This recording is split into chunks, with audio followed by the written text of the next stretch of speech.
शब्द भेद तुम गुर से पाओ, शब्द माही फिर जाए समाओ। स्वामी जी महाराज कहते हैं, वास्तव में गुरु का असली रूप शब्द ही है। शरीर तो उस शब्द ने सिर्फ दुनिया के जीवों को समझाने, बुझाने और चेतने के लिए ही धारण कर रखा है, और न ही जीवनों का असली रूप यह शरीर है।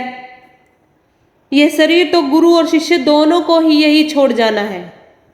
शिष्य का असली रूप आत्मा है, जो अंत में जाकर उस शब्द में ही समा जाएगी। स्थूल शरीर छोड़ देने के बाद भी गुरु अपने शब्द स्वरूप से शिष्य की संभाल करते हैं। बाइबल में हजरत ईसा कहते हैं, ये बातें मैंने तुमसे कही जब मैं तुम्हारे साथ मौजूद हूँ। लेकिन वह सुखदाता शब्द जो पवित्र आत्मा है, जिसे पिता मेरे नाम से भेजेगा, वह तुम्हें सब बातें सिखाएगा और जो कुछ मैंने तुमसे कहा है वह सब तुम्हें याद दिलाएगा। यानी जब मैं इस शरीर को छोड़कर चला जाऊंगा तो वह मालिक मेरे नूरानी स्वरूप से उस शब्द को तुम्हारे अंदर प्रकट करेगा, और फिर वह नूरानी स्वरूप तुम्हारी संभाल और रहनुमाई करेगा। गुरु असल में शब्द ही है।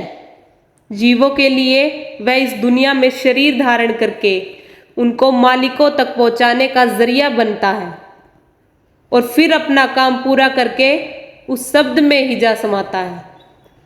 इसी तरह इंसान की आत्मा सुर्त भी उस शब्द की ही किरण है, और किसी सच्चे गुरु को पाकर वह भी वापस उस शब्द में ही समा जाती है।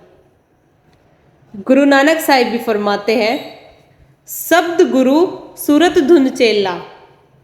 बीते समय में कई पूर्ण संत हो चुके हैं, लेकिन हम उनसे अब लाभ नहीं उठा सकते। हमें अब किसी जीवित देहधारी महात्मा की खोज करनी पड़ेगी। अगर कोई बीमार आज कहे कि उसे लुकमान हकीम से अपना इलाज करवाना है, तो वह अब उसका इलाज करने के लिए नहीं आएगा। उसे किसी मौजूदा डॉक्टर या हकीम के पास जाना पड़ेगा। अगर कोई कहे कि वह अपने मुकदमे का फैसला महाराजा रणजीत सिंह से करवाएगा, तो अब वह महाराजा रणजीत सिंह तो अपना फैसला करने नहीं आ सकते। उसे किसी मौजूदा न्यायाधीश या हकीम की अदालत में ही जाना होगा। अगर कोई स्त्री कहे कि वह राजा विक्रमादित्य से शादी करना चाहती है, तो राजा विक्रमादित्य तो उससे शादी करने नहीं आएगा। इसलिए जिस प्रकार वक्त का हकीम और मौजूदा पति ही समय का काम आ सकते हैं, इसी प्रकार हमें भी मौजूदा गुरु की ही जरूरत है, और उसी से हमारा काम बन सकेगा। यही इशारा हजरत ईसा ने बाइबल में जॉन द बैप्टिस्ट के बारे में किया है। वह जो जलता और चमकता हुआ ज्योति पुंज था, और तुम्हें एक वक्त तक उसकी ज्योति में मगन होना मंजूर था।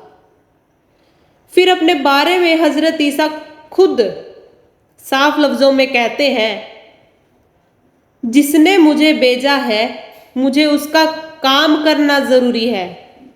जब तक दिन है, जब रात आती है, तब कोई मनुष्य काम नहीं कर सकता। जब तक मैं दुनिया में हूं, मैं दुनिया की ज्योति हूं। गुरु की जरूरत सिर्फ इसलिए है कि वह हमारे जैसा इंसान होकर हमें हर चीज अच्छी तरह समझा सकता है। अगर हम वक्त के गुरु के बगैर ही मालिक की भक्ति कर सकते, तो जिन पुराने महात्माओं की हम आज टेक लिए बैठे हैं, वे क्यों देह में आए। पूर्ण संत हर युग और हर समय में आते हैं और अपना काम पूरा करके फिर उस परमात्मा में ही समा जाते हैं। आज वे हमसे उतने ही दूर हो चुके हैं जितनी दूर परमात्मा है।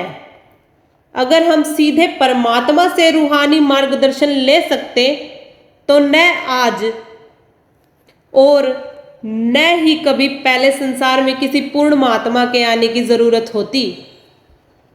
इसलिए हमें उस जीवित देहधारी महात्मा की जरूरत है जो हमारे जैसा इंसान होकर हमें समझाए। संसार का कोई भी काम हम उस्ताद के बगैर नहीं सीख सकते। हम देखते हैं कि इंजीनियरिंग और डॉक्टरी पर विद्वानों द्वारा लिखी कितनी खोजपूर्ण पुस्तकें पुस्तकालयों से भरी हुई है, लेकिन कोई व्यक्ति ऐसा नहीं मिलेगा जो उन किताबों को पढ़कर ही इंजीनियरिंग या डॉक्टर बन गया हो। 15-20 साल उस्तादों की संगति में करेंगे, मेहनत करके इन विद्याओं की जानकारी प्राप्त होती है और उसके बाद प्रैक्टिकल ट्रेनिंग भी लेनी पड़ती है, तब कहीं जाकर इनका कुछ ज्ञान प्राप्त होता है। हमें बचपन से ही हर मंजिल पर, हर कदम पर किसी उस्ताद या रहबर की जरूरत रहती है। रूहानियत का विषय तो बहुत ही पेचीदा है। जब तक हमें कोई ऐसा रहबर या मार्गदर्शन ना मिले जो अंदर की रूहानियत मंजिलों पर गया हो और हम उसके अनुभव से फायदा न उठाए, तब तक हम कभी भी अंदर एक कदम भी नहीं जा सकते। बेशक हमारा असली गुरु वह शब्द या नाम है जो हमारे अंदर है, लेकिन फिर भी हम उस शब्द को अपने अंदर पकड़ नहीं सकते जब तक वह वही शब्द या नाम देह धारण करके, यानी इंसान के जामे में गुरु के रूप में प्रकट होकर हमारी मदद न करे।